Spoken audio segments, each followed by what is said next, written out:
श्री ठाकुर जी स्वयं महाराज जी भक्त का वेश धर कर के रैदास जी महाराज घर में आ गए। बोलिए भक्तवत्सल भगवान की। स्वयं ठाकुर जी भक्त का वेश धर करके आए और इन्हीं से कहा, बोले हमको कड़ी पकौड़ा खिलाओ। कड़ी पकौड़ा खिलाने के लिए कहा। इन्होंने खूब निवेदन किया, महाराज आपके भजन में हानि हो सकती है, इसलिए आप कहीं अन्य पालें, जो कहेंगे मैं आपको कुछ सेवा दे दूंगा। बोले ना, हम तो आपके यहाँ पाएंगे और आपकी धर्म पत्नी के हाथ से बने हुए कहीं पाएंगे। इन्होंने कहा ठीक है महाराज, जैसे आपकी प्रसन्नता। बैठ करके पवाया, बड़े प्रेम से पाए और पाकर के जब जाने लगे तो विपन्नता देखी, गरीबी देखी। तो इन्होंने काम किया, एक पारस पत्थर था इनके पास। श्री रैदास जी महाराज को इन संत ने वो पारस पत्थर दिया और इनसे कहा, ले महाराज ये पत्थर को ले और देखो इसको अपने पास रख लेना, जैसी गरीबी की स्थिति दिखे सोई इसका प्रयोग कर लेना। महाराज इनसे कहा, कियो बहुमान खान पान सो प्रसन्न होए के, दीनों कहो पारस है राखिए संभाल के। पारस लो और इसको संभाल करके रखना। रैदास जी से कहा, अब हम जैसा कोई भिखमंगा होए और हमको कोई पारस दे दे तो बड़े संभाल करके रखेंगे। बोले भाई धन बढ़ेगा इससे। पर आहा, या तो श्री रैदास जी हैं साहब। रैदास जी ने कहा, हे संत भगवान आप कृपा पूर्वक पधारे, यही हमारे लिए बड़ी बात है। पर सुनो, ये पारस पत्थर तो दे रहे हो, मेरे धन राम कछु पाथर न सरे काम। मेरे धन तो श्री राम जी रघुनाथ जी, मेरे धन राम कछु पत्थर न सरे काम। दाम में न चाहो चाहो डारो तन बार के। महाराज मैं इस पत्थर का क्या करूंगा, मुझे नहीं चाहिए। मेरे तो धन राम जी हैं, मैं तो दाम नहीं चाहता।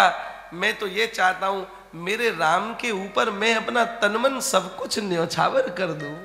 मैं तो ये चाहता हूं सब न्योछावर, सब उनके चरणों में समर्पित कर दूं। ऐसा कहा।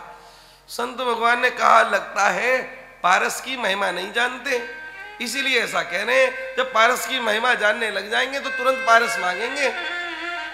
भगवान ने उसी समय उस पारस पत्थर को महाराज एक वहां पर जो है रापी रखी थी। रापी जो ना जूता की, जूता गांठने में कहीं प्रयोग होती होगी रापी, तो रापी थी लोहे की, उससे उस पत्थर को स्पर्श करा दिया। क्या हुआ, रापी एक सोनो कियो दियो करी कृपा राखो, और राखो यहू छाने माज लई हो जू निकारे के। अरे भैया, रापी जैसी सोने की करी और कहा लो इस रापी को सोने की हो गई, अब इससे अपना काम चलाना। इतना कहा। और सुनो, ये पत्थर भी रख जा रहा हूं, जब जरूरत पड़े तो तुरंत लोहे को सोना कर लेना।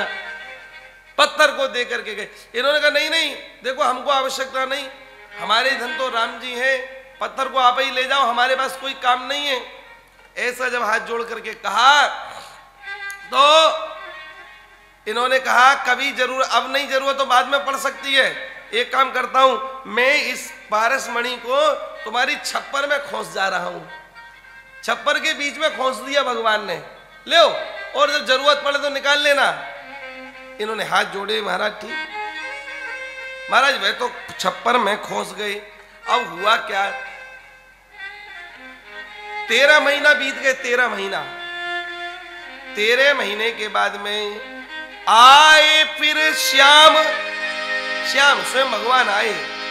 आए फिर श्याम मास 13 बीतीत भये, प्रीति कर बोले कहो पारस की रीत को।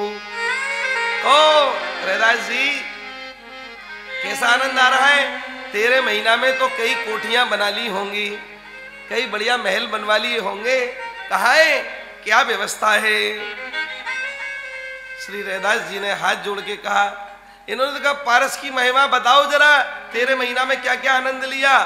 इन्होंने हाथ जोड़ के कहा, बाही ठोर लीजे मेरो मन ना पतीजे, अब चाहो सोई कीजे मैं तो पावत हूँ भीत को।